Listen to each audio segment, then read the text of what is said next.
गलती के वजह से हमें जेल में डाला गया है, हमारा कोई गलती नहीं है और ये जरूर जरूर हम फाइटर है, हम लड़ेंगे, हम अपने आप को बिल्कुल बेगुनाह साबित करेंगे।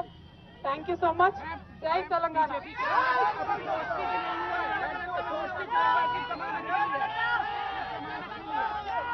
ఎవరి గురించి చెప్తే అవసరం లేదు, ఎవరి గురించి చెప్తే అవసరం లేదు. మనము నేను తెలంగాణ బిడ్డను, నేను కేసీఆర్ బిడ్డను, నేను తప్పు చేసే ప్రసక్తే లేదు. నేను మొండిదాన్ని, మంచిదాన్ని, అనవసరంగా జైలుకు పంపి నన్ను జగమొండిని చేసిండ్రు.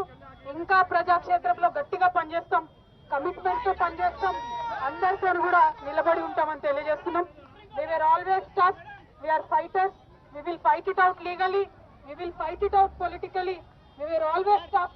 By sending us to jail illegally, they only made BRS and KCR's team unbreakable. Thank you. Jai Telangana, Jai Hind.